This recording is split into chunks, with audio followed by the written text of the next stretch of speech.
onde ele veio e onde ele chegou, para mostrar que... tem que primeiro explicar pra galera o porquê, né, disso aqui. Esse tênis aqui, pessoal, com certeza não faz parte da vida de vocês. Isso aqui, ó. Fez muito da minha, viu, também. Esse tênis era o tênis mais barato da época que eu era criança. Vendia na feira. Era um tênis que vendia na feira. Não vendia em loja. Você comprava na feira. Sabe feira onde você compra fruta, verdura, pastel? E na época que eu era criança, meu pai, ele ficou desempregado. E aí aposentou-se. Foi obrigado a se aposentar.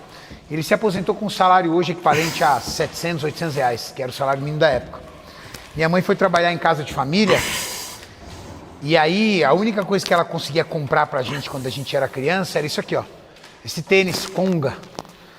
Só que, minha mãe muito visionária, eu morava num lugar muito carente. Um lugar muito pobre, gente. Lugar onde, só pra você ter uma ideia, você tinha que andar 1,5 km pra ter estrada de asfalto. A gente morava tudo em terrão, não tinha ônibus. Andava 1,5 km pra pegar um ônibus. E a minha mãe, temendo que eu virasse bandido, por conta da molecada, que era uma molecada pesada que morava lá comigo, acho que todos os meninos que moravam lá, a maioria virou bandido. Ela me inscreveu num colégio distante, pegou o documento do meu avô e da minha tia, que morava num lugar melhor, a irmã dela, e me inscreveu num colégio bom, num colégio municipal bom, distante, num bairro chamado Cidade Dutra. Eu morava no extremo. E aí, a molecada que estudava lá tinha uma graninha melhor, o bairro era bom. Então eles usavam, na época era New Balance, que voltou agora, eles usavam tênis legais e eu ia com essa Conga aqui. E aí os moleques me humilhavam, faziam piada, tirava meu tênis, jogava pra fora do muro, pra fora da escola, tudo.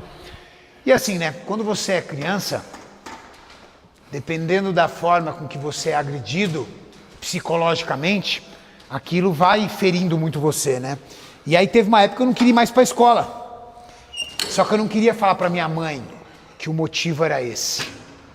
Porque eu sabia a barra que ela estava enfrentando para colocar arroz, feijão e ovo em casa. Eu não queria falar pra ela.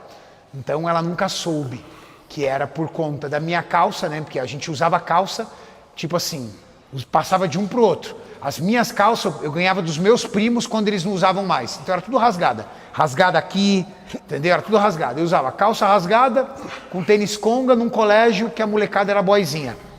E eu não queria falar pra minha mãe, entendeu? Porque, cara, minha mãe não podia resolver meu problema. E eu ia fazer com que ela ficasse ainda pior.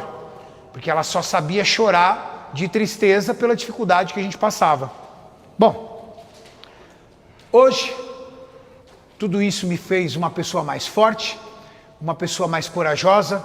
Aos 14 anos de idade, eu já estava certo do que eu ia fazer na minha vida. Aos 11 eu comecei a trabalhar. De forma muito precoce, eu tomei a decisão de que eu ia mudar a minha vida para sempre e de que eu ia me tornar uma pessoa bem-sucedida. Eu enfiei isso na cabeça num nível de obsessão que nada me parava e me trouxe até aqui. Então eu acho que os percalços, as dificuldades e tudo aquilo que te machuca, que te destrói, você tem que trazer como arma e ferramenta para te deixar mais forte, mais poderoso para enfrentar a vida. Nunca me vitimizei, nem para minha mãe, falei para vocês, nem minha mãe ficou sabendo disso. Nunca me vitimizei, eu só buscava a saída. A minha saída inicial era nos estudos, estudava. Estudava e trabalhava. Economizava dinheiro da condução, ia a pé para poder comprar livro. Tô aqui, tô vivo, tô inteiro, tô com saúde, não me matou, não é verdade? Então é isso. Não adianta se vitimizar, gente. É enfrentar mesmo, entender que passado a gente não escolhe, futuro depende das nossas ações de hoje. Então é trabalhar duro. Cara, essa era exatamente a minha mesma realidade, velho. Porque a minha mãe, ela praticamente pegava o salário dela e pagava o melhor colégio de Recife. Então eu estudava com rico milionário. E eu chegava na escola, mano, era essa história, tipo assim, o tênis o mais fodido de todos. E os caras com aqueles Nike 8 molas. Era a mesma coisa, e como ele falou, ou você usa como revolta e sua vida vai pro buraco, ou você usa como motivação, velho. É, exatamente a mesma coisa que eu passei. E hoje, ontem eu encontrei no jantar beneficente um rapaz que estudou no mesmo colégio que eu estudei no primeiro grau. Só que ele estudou em outra época, né? Eu tenho 49 anos, ele tem 32. Mas na época que eu estudei, foi na década de 80, o colégio que eu estudei era o melhor colégio da região de Interlagos. O melhor, número 1 dos colégios públicos. E eu abracei essa oportunidade tão grande que minha mãe, até antes de falecer, guardou. Eu tinha um troféuzinho que eu, quando me formei na época, na turma, o melhor aluno do colégio, número 1 do colégio.